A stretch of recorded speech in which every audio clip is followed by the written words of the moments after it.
Salam, Namaste and Kura viewers. I am your host, Javed Khan, and this is Darpan the Mirror, a panorama of images wherein we capture your very own reflection. It's interesting if you ask me to surmise the happenings of the current week. There's been an overwhelming number of occurrences happening in and in the works. Both the Pakistani and Indian Independence Day celebrations are in progress around the country. The conflict in the Middle East has reached a ceasefire of sorts. The All Blacks are gearing up to face the Wallabies, and I think the most visible is the weather holding, albeit shaky and very cold. In the program today, we have the privilege of speaking with the current Speaker of the New Zealand House of Representatives and Labour Party member, Margaret Wilson. Born in Gisborne and studying law at the University of Auckland, she entered Parliament as a list MP in 1999 and gained immediate election into the Cabinet. Wilson strongly promotes various social causes such as feminism and multiculturalism. Her opponents have often painted her as Labour's most politically correct minister. She was the minister responsible for the introduction of the new Supreme Court, which was at the time very controversial, as well as changing the law on dividing property between partners after separation, now known as the relationship property law. We have more on Margaret Wilson in Insight, which will, as per usual, be followed by Darpan's local news. But now, more on Margaret Wilson and Insight.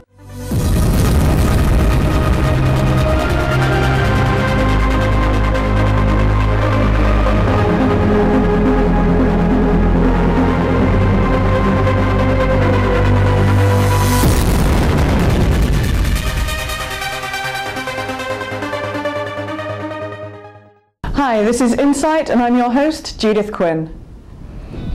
Margaret Wilson first entered Parliament on the Labour Party list in 1999 and gained a ministerial post immediately after her election.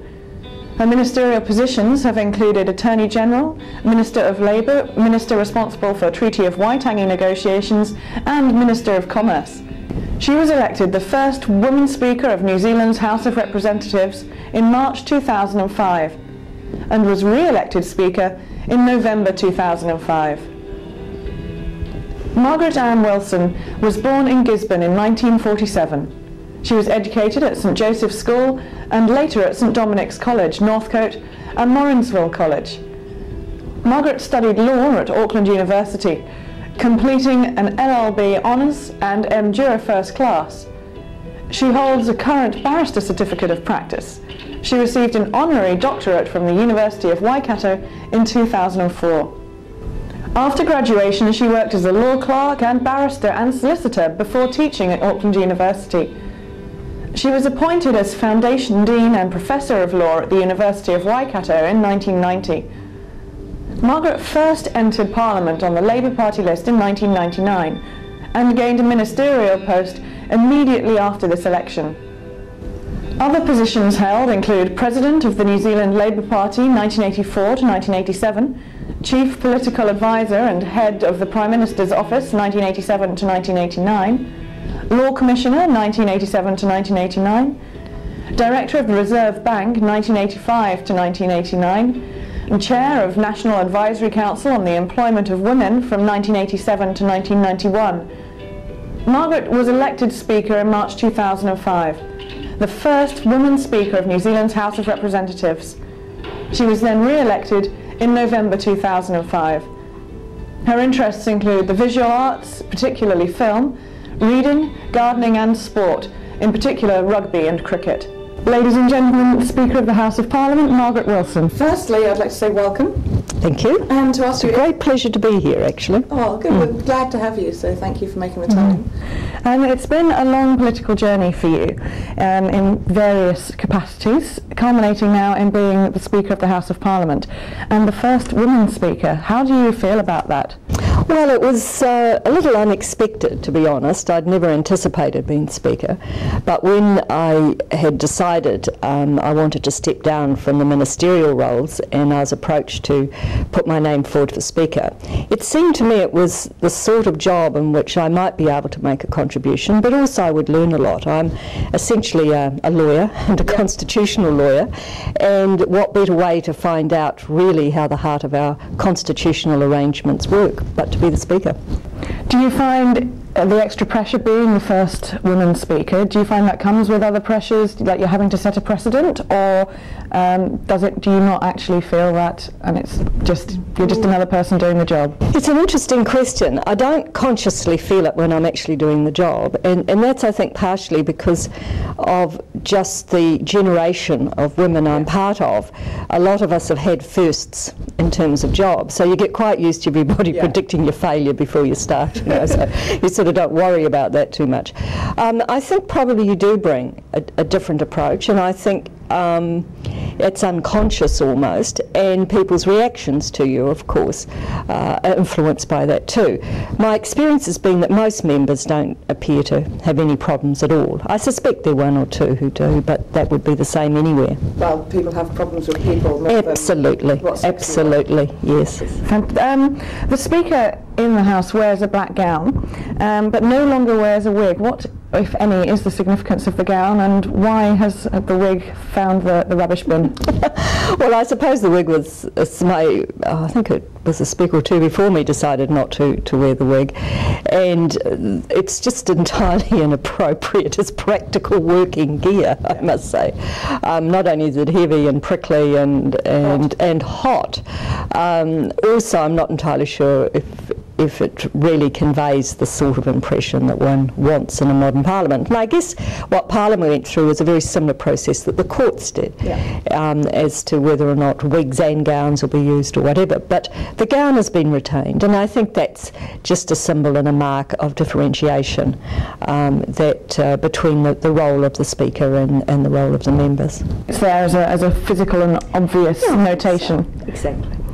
And the first sitting of Parliament began on midday on Wednesday the 24th of May 1854 in Auckland, and where the country held its capital and home for Parliament for the next 10 years. So it's now over 150 years old. How often and when does Parliament sit in session? Well, it does vary, and I think over a period of time we've had periods where it's actually sat remarkably little. So now there is rules and understandings, in fact, that I suppose Parliament would sit at the moment, I think it's about 90, between 90 and 100 odd days in phases. Let me explain it. We have sessions that go from between 2, 3, 4 weeks. So we've just come out of a 3-week session. We'll go into a 2-week recess. That gives members an opportunity to go to their electorates and be able to engage in meetings and activities they couldn't. Then we'll go into a 4-week session, and we'll come out of that, and then we will have a break. And the breaks are trying to coincide with school holidays, because members have family commitments as well. So it varies from year to year, but I think I can say it's continuous, and members work really hard. So the process of Parliament and running the country can be a smooth and continuous... That's right, and we start normally early February, and we go through to Christmas week. So in effect it's there is the break in January, but there's only about a month to 5 to 6 weeks max that members get. Okay. Very much unlike the Speaker in the House of Commons in the UK, the Speaker in New Zealand maintains their links with their political party. But in doing so, the Speaker must also not compromise themselves or their non-partisan role of the job. Is it hard, being still a member of the party, not to maintain favour to your party, and obviously to be fair and equal to, which is technically your opposition from a political standpoint? Yes, well, like it, as you said, in the UK, the Speaker is a member of the party but doesn't engage in activities and normally isn't opposed at an election. Here, speakers who have had constituencies have been opposed at elections. I thought it was important that perception is important, and I do not go to my party's caucus during sessions and try to maintain those distances, which I think are important. Have you ever found yourself drifting towards Labour in a decision? No, not really. When you're actually doing the job, you're applying a set of standing orders, or the rules, and if you don't apply them fairly and impartially, then you can't apply them at all. Right.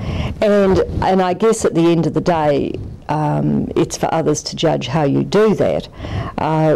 But in my experience, what you normally find is the criticism comes from a party who feels it's perhaps losing the debate in the House. So there tends to be a blaming of the referee. It reminds me sometimes of some sports matches you watch. So I think you just couldn't do the job, and you wouldn't get the credibility from anyone, including the party of which you remember, because they would know you couldn't do the job either.